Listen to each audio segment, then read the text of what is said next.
Hello साथीहरु नमस्ते म फेरि आज मेरो नुमा रेसिपी लिएर आइसकेको छु र आज चाहिँ मैले मेरो नुमा रेसिपीमा के लिएर आएको छु भनेर हजुरले देखिरहनु भएको छ साथीहरु।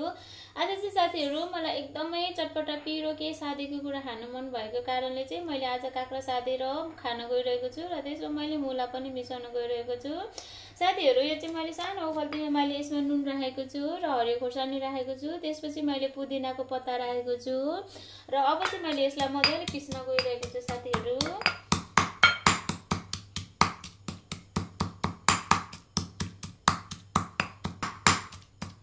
साथीहरु यसलाई चाहिँ मजाले पिस्नु पर्छ मसिनो बनाएर। ल साथीहरु मैले यो खोर्सानी पुदिना नुन चाहिँ मैले पिसेर सकिसकेको छु। अब चाहिँ मैले साथीहरु काँक्रा काट्न गइरहेको छु। ल हुन्छ साथीहरु अब चाहिँ मैले यो काँक्रालाई चाहिँ मैले यसरी पिस पिस पार्न गइरहेको छु। मैले चाहिँ यसलाई यसरी पिस पिस पाराले काट्छु र हजुरहरुले चाहिँ यसलाई जत्रो साइजमा पनि काट्न सक्नुहुनेछ, हजुरहरुको इच्छा हो। मैले चाहिँ यसरी काटे।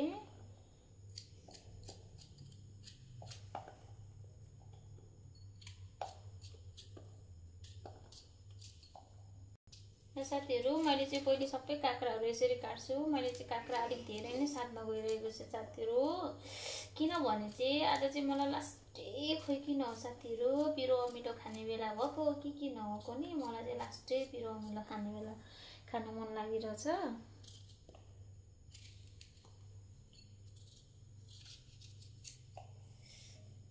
भन्छ साथीहरु ओहो यो त साँदेर खाँदा त साथीहरु यति मिठो हुन्छ नि, हजुरहरुलाई म के भन्नु साथीहरु लास्टै मजा आउँछ अब चाहिँ साँदेर खाँदाखेरि।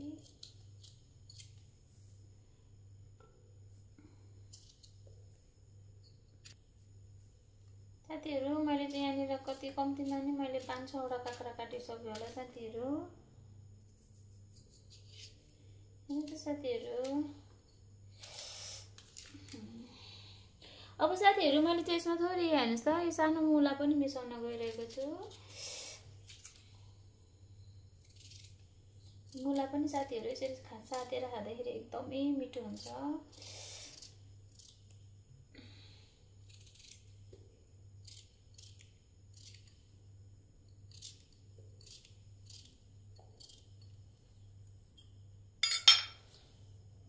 साथीहरु मैले चाहिँ यहाँनिर मुला र काँक्रा सबै काटेर अब सकिसकेको छु। अब चाहिँ मैले यसमा साथीहरु मैले पिसेको यो चटनीलाई चाहिँ मैले यसमा राख्न गइरहेको छु।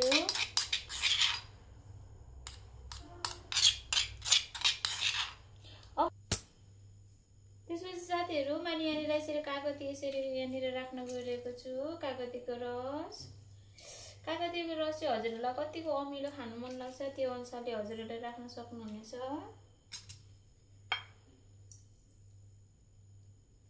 अन्त साथीहरु यो कागती चाहिँ एकदमै रसिलो रहेछ है साथीहरु। यो कागती फेरि कति राम्रो छ भने नि साथीहरु यसमा चाहिँ दाना पनि छैन हेरिस त, रसरीको रहेछ कागती पनि।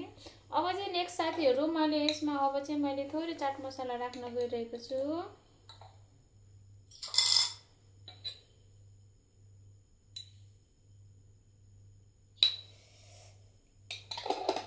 हजुरहरु चाहिँ यसरी सादेको काँक्रामा चाहिँ काँक्रा मुलामा चाहिँ यसरी चाट मसला मिसाउनु भयो भने एकदमै मिठो हुन्छ स्वादिलो। अब चाहिँ यसलाई मैले मजाले मिक्स गर्न गइरहेको छु है त। ल साथीहरु हेर्नुस् त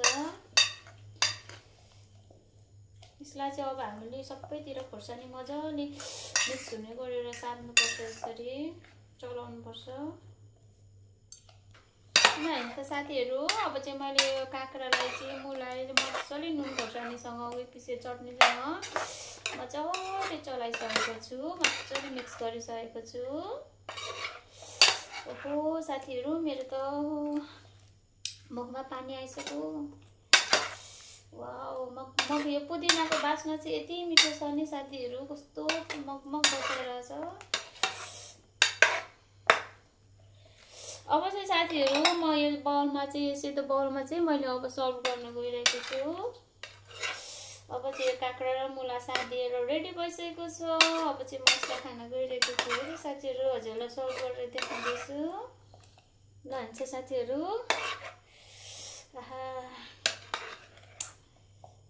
साथीहरु हजुरहरुलाई पनि यदि अमिलो पिरो चटपटा खान मन लाग्यो कुनै दिन भने हजुरहरूले यसरी नै मैले जस्तै काँक्रा र मुला मेरो रेसिपीलाई फलो गरेर साथीहरु खानु होला साथीहरु। यसरी खाएको काँक्रा र मुला चाहिँ असाध्यै मिठो हुन्छ साथीहरु। ल हेर्नुस् त, वाउ। अब मैले यसमा काँटा पनि राख्न गइरहेको छु।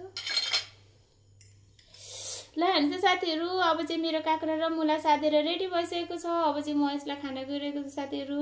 हजुरहरु पनि यसरी नै काँक्रा र मुला मेरो रेसिपीलाई फलो गरेर साथीहरु खानु होला। पुदिना सुदिना सबै राखेर हजुरलाई मिठो लाग्नेछ। ल हस्, thank you so much for watching my video साथीहरु। Bye by.